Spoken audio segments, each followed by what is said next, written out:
냉전 시대에 미국으로 대표되는 자본주의와 소련으로 대표되는 공산주의의 대리전쟁 양상을 보인 베트남 전쟁은 미국이 냉전 시대의 주인공이 될 수 있느냐는 중대한 싸움이었습니다.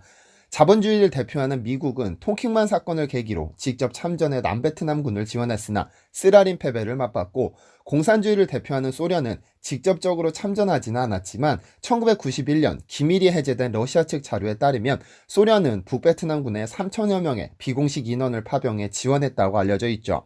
그런데 베트남전은 이렇게 역사적으로도 중대한 의미를 가지고 있고, 미군이 유일하게 패배한 전쟁으로 기억되지만 땅굴전쟁이라는 다소 어이없는 이름으로 불립니다. 그리고 미국이 패배한 유일한 전쟁에서 한국군은 미군에게 희망이었고 베트콩에게는 저승사자라고 불렸다고 하는데요.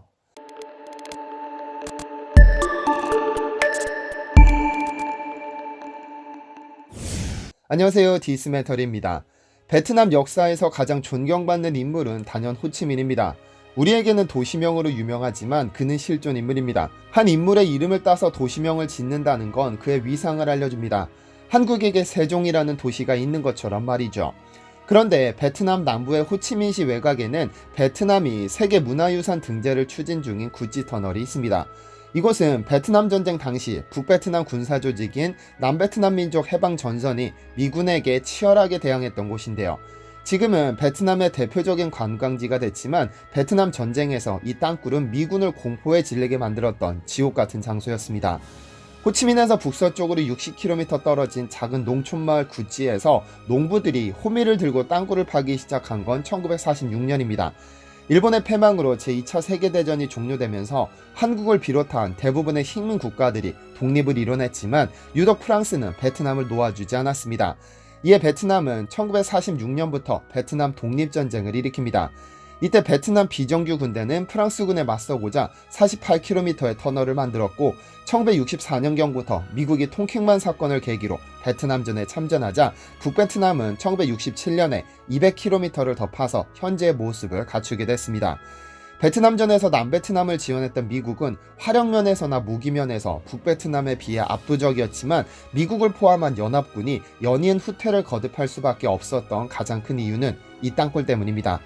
유독 석회지를 많이 포함한 이 지역의 토지는 비가 오고 습기가 더해지면 시멘트처럼 단단하게 굳어버려 절대 무너지지 않습니다. 총 250km에 이르는 이 구찌 터널은 사이공강에서 캄보디아와의 국경까지 이어지는 방대한 지하도시입니다. 평균 5m에 최대 10m에 이르는 높이, 50톤의 탱크가 위로 지나가도 무너지는 일 없이 견고한 구찌 터널은 미군에게는 악몽이었습니다. 신출귀몰하게 나타나서는 미군에게 엄청난 피해를 입히고 귀신같이 또 사라졌으니까요. 사실 미군이 이렇게 당할 수밖에 없었던 이유는 구찌 터널의 존재 자체를 미군이 알지 못했고 구찌 유격대의 실체를 알 수 없었기 때문입니다. 분명 지하에 무언가 알 수 없는 존재가 있다는 것은 알았지만 그것이 터널인지, 만약 터널이라면 그게 어디에 구축되어 있고 입구는 어디인지조차 가늠하지 못했습니다. 그런데 구찌 유격대의 이러한 귀신같은 공격이 가능했던 이유는 밀림이라는 독특한 전투지형 때문입니다. 입구는 대문처럼 존재했던 것이 아니라 250km에 이르는 긴 터널 중간중간에 하수구 입구처럼 존재했죠. 또한 입구의 크기 역시 가로 50cm에 세로 80cm로 아주 좁아 겨우 베트콩 한 명이 들어갈 수 있을 만큼 비좁았습니다. 그러나 이 협소한 입구 아래에는 또 하나의 군사기지가 자리 잡고 있었죠.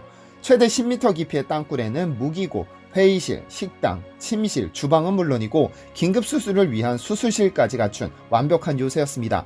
일각에서는 영화관까지 갖추었다고 하죠. 이 지하 터널의 입구는 쉽게 찾을 수 없는 까다로운 곳에 여러 개를 만들어 보급품을 수송했는데, 이 입구를 식물로 위장해 베트콩이 아니면 찾을 수 없는 곳에 설치했습니다.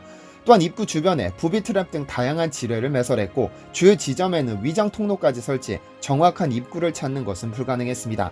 미군이 철수할 때까지도 이 터널의 실체를 완벽히 파악하지 못했다고 하죠. 여기에 더해 구찌 유격대는 조밀한 밀림 곳곳에 설치된 입구를 통해 귀신처럼 땅으로 올라와 공격을 퍼부었다가 다시 숨어들었기 때문에 미군에게는 밀림이라는 갑갑함, 곳곳에 설치된 부비트랩, 신출귀몰하는 베트콩의 게릴라 공격에 속수무책으로 당했습니다. 이 구찌 터널이라는 장애물을 제거하기 위해 미군은 다양한 방법을 썼습니다. 제일 먼저 터널로 직접 침입해 베트콩을 제거하는 작전이었죠. 이를 위해 터널쥐라는 특수부대를 운용했습니다. 50cm에 80cm라는 작은 입구에 진입하기 위해 몸집이 작은 병사 600명을 뽑아 강도 높은 침투훈련을 실시했습니다. 그래서 이들을 터널로 침입시켰으나 터널지 부대는 아무런 역할을 하지 못했죠. 우선 땅 깊은 곳으로 들어가야 하는 특성상 터널지 부대원들은 산소 부족으로 힘겨워했고, 여기에 베트남 밀림 특유의 습하고 뜨거운 공기를 견디지 못했습니다. 그러나 진입하기도 전에 수많은 희생을 겪어야 했습니다. 베트콩은 입구를 들어올리면 부비 트랙이 함께 터지도록 위장 입구를 수십 개 만들어 두었고, 설사 위장 입구가 아니더라도 터널지 대원이 어둠 속으로 뛰어들면 그 아래에는 개똥을 바른 죽창이 펼쳐져 있었죠. 상처 입은 발바닥은 개똥에 포함된 세균 감염이 발생했고 수많은 대원이 목숨을 잃었습니다.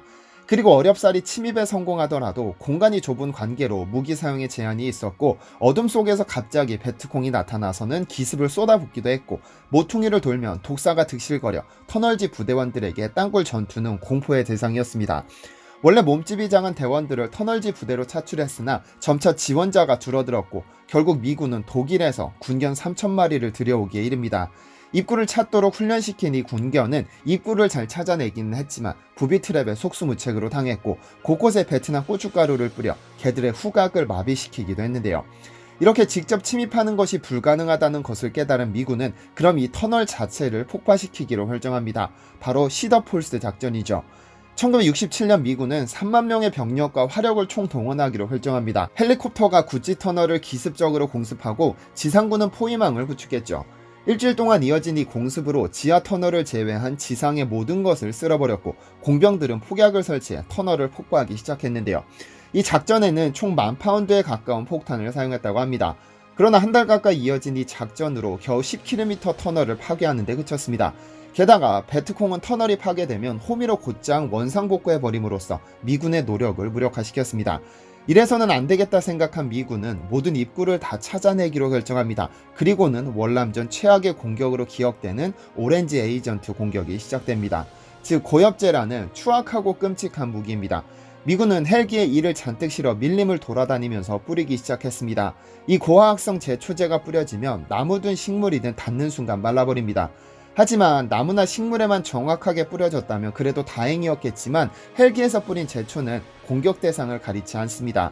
결국 선량한 인간에게도 피해를 입히면서 반인륜적인 공격으로 남았죠. 이때 사용된 양은 무려 4,200만 리터에 달한다고 하니 끔찍하죠. 결국 가진 방법을 다 써봐도 지하 터널을 해결할 수 없게 되자 미군은 결국 한국군을 최후의 수단으로 사용해 희망을 걸었습니다. 존슨 미국 대통령은 미군이 베트남에서 큰 어려움을 겪게 되자 박정희를 미국으로 초청해 특수부대급 전투부대를 파견해달라는 부탁을 해왔습니다. 그 대가로 한국에게 식량과 물자, 기술, 그리고 자금을 지원해줄 것을 약속하면서 한국의 월남전 전투부대 파병이 시작됐습니다. 현재 특전여단인 공수지구대, 육군의 맹호, 백마, 은마, 십자성, 백구, 그리고 해병대의 청룡이 파병됐는데 모든 부대가 특수부대급 대원으로 구성되어 있었고, 또 그중 상당수는 10여 년 전 6.25 전쟁에 참전한 지휘관들도 다수 포함되었습니다. 한국에서 파병된 부대들은 베트남에서 총 59,000번의 크고 작은 전투를 치렀는데, 파병된 후 가장 먼저 투입된 곳은 미군과 연합군의 간담을 싸늘하게 만든 땅굴 전투였습니다. 베트콩보다는 다소 덩치가 컸지만 미군에 비해서는 한참 작았던 한국군은 입구를 통해 땅굴에 진입하는 것에 큰 어려움을 겪지 않았고 꽤 많은 성과를 얻어냈습니다. 특히 제일 먼저 파병된 건 귀신 잡는 해병으로 잘 알려진 청룡부대와 맹호부대였는데, 베트콩들에게는 저승사자라고 불릴 정도로 공포의 대상이었습니다. 당시 베트남전에 참전했던 연합군은 한국, 호주, 뉴질랜드, 필리핀, 태국, 대만, 캐나다 등으로 구성됐는데, 이들 중 가장 큰 성과를 이뤄낸 건 단연 한국군이었습니다. 결과적으로는 미군이 패배를 인정하면서 철수를 결정하고 연합군도 철수를 시작했을 때, 당시 세계 군사 전문가들과 미군들 사이에서는 만약 한국군이 단독으로 이 베트남전을 수행했다면 100% 승리했을 것이라는 말이 공공연하게 나돌았을 정도로 한국군의 위험은 대단했습니다. 당시 공산주의를 대표하는 북베트남의 지도자였던 호치민은 전투에서 한국군을 만나면 될 수 있으면 교전을 일단 피하고 상황을 지켜보라고 지시했다고 하는데요. 적군과 직접적으로 교전해야 하는 전투의 특성상 전쟁의 성과는 사상자 교환 비율로 할 수 있습니다. 파병 초기 조사 결과에 따르면 남베트남군은 1대 2.8명, 미군은 1대 5.6명인 반면 한국군은 1대 10.5명으로 미군의 2배를 넘는 성과를 올렸습니다. 그리고 이 수치는 전쟁이 진행될수록 높아지기 시작해 1대 24까지 높아지죠. 이렇게 파병부대의 성과가 특출났던 것은 첫 번째로는 이 부대원들이 6.25를 겪거나 6.25 직전에 태어난 병사들이라는 점입니다. 베트남전에 참전한 군인들의 경우 중대장급은 1935년 전후에, 일반 사병은 1945년 전후로 출생했는데 이들은 모두 6.25를 겪으면서 철저한 반공교육을 받았습니다. 공산주의를 대표하는 북베트남, 즉 베트공들은 그들에게 있어서 북한군과 다름없는 존재였죠. 그렇다 보니 베트콩이라는 사실이 확인되면 끝까지 쫓아가 반드시 섬멸했죠. 또 다른 이유는 한국군이 가진 창의적인 전술 덕분입니다. 미국의 에반스빌 저널은 한국군에게 이 베트남전을 전부 맡겨보는 것이 어떨까라며 제안하기도 했습니다. 오만에 불과한 한국군은 전술구역에 침입한 적을 단 하루 만에 격퇴했고 베트콩이 장악하던 중부 해안지대는 한국군이 완벽히 통제하고 있다고 1966년 3월에 보도하기도 했고, 미국의 뉴스위크지는 베트남에 있는 미군은 전투에 있어서나 평정사업에 있어서 한국군을 최고로 평가한다. 한국군과 함께 작전을 수행해본 미군들은 미군이 한국군의 전술을 배워야 한다고 보도하기도 했고, 베트남 언론조차도 한국군이 주둔 중인 중부는 가장 안전한 곳이다. 한국군은 아주 특별한 전술을 가진 적에 대해서도 방심하지 않고 완벽하게 대응하고 있으며 지방 농민들과도 잘 어울려 농사철에는 농사도 지어주고 군의관들은 대민진료도 열심히 하고 있다며 한국군을 극찬했습니다. 한국군이 베트남에서 수행한 작전 중 창의적인 전술로 큰 승리를 거둔 전투가 있습니다. 바로 짜빈동 전투입니다. 한국군이 파병된 지 3년 후 1967년 2월 14일 벌어진 짜빈동 전투는 한국군이 베트남에서 치른 전투 중 가장 큰 승리를 거둔 전투로 남아있습니다. 한국군 294명으로 베트공 2400명을 물리친 기적적인 승리였죠. 당시 한국군은 베트남에서도 가장 위험하다고 알려진 중부의 꽝응하이 성을 책임졌는데 이 지역에서 베트콩이 까맣게 몰려들어 예상치 못한 기습이 있었습니다. 그러나 이렇게 대규모의 기습이 있었음에도 해병대 1개 중대가 베트콩 1개 연대를 상대로 대승을 거둘 수 있었던 것은 바로 전술기지 운용 방식에 있었습니다. 당시 주월 한국군 사령관은 최명신 장군이었는데 그는 6.25 전쟁에서도 혁혁한 전과를 올리면서 작전 수립에 천재적인 재능을 보였습니다. 한국군은 대규모 병력이 아니기 때문에 방어진을 구축하는 것이 중요하다고 생각한 그는 30m의 언덕지대에 원형 중대전술기지를 구축했습니다. 파이어베이스라고도 불리는 중대전술기지는 동서남북 사방을 방어할 수 있는 원형 구조로 방어에 최적화된 전술입니다. 이는 최명신 장군이 6.25 전쟁을 통해 그 효과를 확인하고 사용하기 시작했는데 세계 최초로 그가 고안해냈습니다. 일단 4단 규모로 파병된 부대라도 대대규모를 넘어 중대규모로 최소화시킨 후에 중대 간 폭격을 지원할 수 있는 거리를 유지시켜 진지를 구축하고 적의 폭격과 침입에 대비해 홀을 만듭니다. 각 호당 2~3명이 허리까지 묻힐 수 있는 깊이로 파서 거미줄처럼 연결하죠. 이 안에는 박격포, 탄약, 식료품 등을 설치하고 밖으로는 철조망 등으로 방어선을 구축하고 크레모아나 조명지뢰 등을 설치해 완벽한 요새로 변모시키는데요. 13년 전 프랑스군 한개 여단은 베트공 5개 사단의 포의 공격으로 괴멸됐던 사례가 있어 이 파이어베이스를 구축했을 때 미군은 엄청난 비판을 쏟아냈습니다. 우리가 한국군을 부른 것은 전투를 해달라는 것이지 방어에서 생존해달라는 부탁이 아니었다고 말이죠. 그런데 최명신 장군은 한국군 내부의 반발을 불러왔을 정도로 무모해 보이던 이 전술을 택한 이유가 있습니다. 사실 최명신 장군은 박정희가 월남 파병을 결정했을 때 명분 없는 파병이라며 반대했을 정도로 단호했습니다만 임명권자의 명령을 따를 수밖에 없었습니다.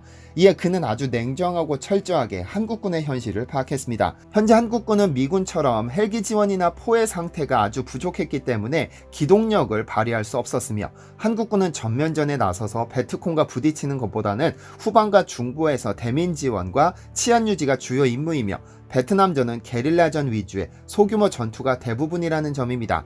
쉽게 말하면 한국군은 현실상 기동전을 펼칠 수 없고 그럴 만한 무기체계도 갖추지 못했으며 게릴라전에서 가장 확실한 전술은 방어를 기초로 하는 공격밖에 없다고 봤습니다. 어쨌든 파이어베이스 덕분에 한국군은 각 중대 간의 전술기지가 가까워 하나의 사단이 공격하는 것과 같은 효과를 냈고 중대 간 거리가 짧으니 원활한 물자 보급과 지원이 가능했죠. 이 덕분에 짜빈동 전투, 두코 전투 등 수많은 전투에서 대승을 거둘 수 있었는데요. 짜빈동 전투에서의 엄청난 승리는 미국 언론으로 하여금 2차 세계대전 이후 최고의 승전보라는 극찬을 받았고 미군은 최명신의 이 전술을 심각하게 연구해 아프가니스탄과 이라크에서 유용하게 사용했죠. 어쨌든 명분 없는 전쟁에 참가하게 된 한국은 많은 희생을 치렀고 많은 희생을 불러왔습니다. 그러나 이러한 희생은 한국의 경제 발전에 큰 밑거름이 되어 현재에 이르렀습니다. 한국이 가난했기 때문에 미국의 제안을 받아들일 수밖에 없었으므로 이 희생은 어쩌면 가난함에서 비롯된 비극입니다. 이제 가난함으로부터 완벽히 탈출했지만 다시 이런 비극을 겪지 않기 위해서는 이를 유지하는 것도 중요하겠죠. 시청해주셔서 감사합니다. 시청해주셔서